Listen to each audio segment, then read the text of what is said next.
I trust that you've had a fabulous week. Maybe you've gone and had coffee with someone in an actual coffee shop. Well, outside the coffee shop. Maybe you've had an actual pint in a pub. Again, totally outside the pub. Maybe you've even gone and had some retail therapy. Oh, I've missed shopping. But nevertheless, I am here on my driveway. The car's in neutral, the handbrake's on, don't worry, everything's safe. I'm not driving and on my phone. My neighbour's probably looking at me like I'm some kind of crazy person right now. I'm just trying to see if anybody can see me. But I don't know if you know this about me. I am in fact short-sighted. I wear glasses. Well, actually, most of the time I wear contact lenses. I got glasses when I was about 11 or 12. And back then it just wasn't very fashionable to have glasses. Like nowadays they have the Spectacle Wearer of the Year award. I haven't been nominated yet, but I live in hope. I got glasses and then didn't really like wearing the glasses, so I'd managed to convince my mum and dad to let me get contact lenses. So went to the optician, he fitted me for the lenses, he gave me a set and he said, right, go around the shopping centre, have a walk around. Basically he was saying like test drive your contact lenses. I went, I really liked them. I mostly liked them for the fact that I wasn't wearing my glasses. But what I didn't realise was my prescription for my glasses is slightly different to my prescription for my contact lenses because the optician has to compensate for this space between my eye and the glass. So it's kind of like having two prescriptions. And I notice this most when I'm driving. Now, I have a few gifts and talents. Driving is not one of them. I have to work hard at it.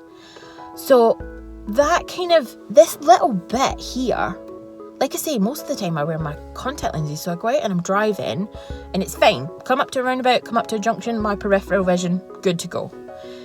The few times that I've chosen to wear my glasses, when I move my eye, there's less focus here. My peripheral vision is affected. And I have to compensate for that as a driver. And so it's kind of something that I've noticed about my sight, what I can see, what I take in. Scripture says that we live by faith, not by sight. We live putting our faith in God, not by what we can see with our eyes. And that's an incredible truth and promise. You see, so many things that have happened in my life, I never saw them coming.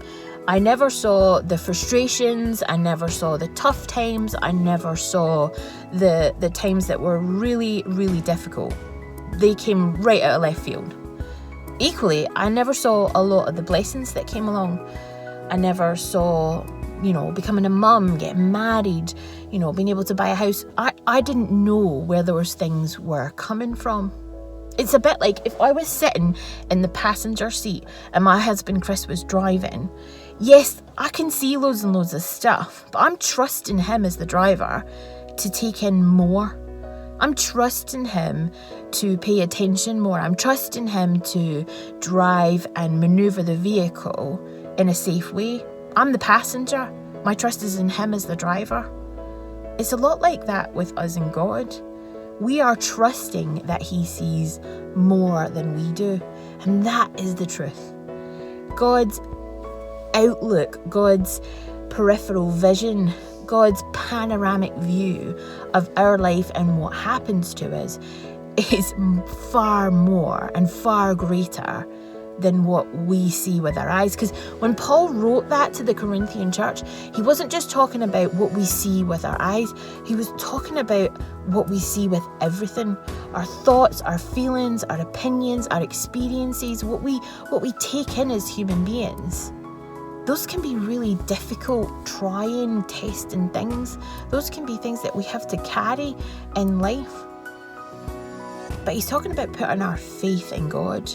He's talking about allowing God to be in the driving seat. He's talking about trusting the fact that he sees more than we could ever see. His peripheral vision is not affected in any way. And we don't have to compensate for that. We can trust that God is who he says he is. We can trust that God's got us. Whatever life throws at us, the good, the bad, and the in-between, we can trust that God sees way more than we can see. And what a blessing that is. What a blessing it is to be able to trust that God knows exactly what he's doing, because he's far better at seeing the bigger picture than we are. Bless you guys.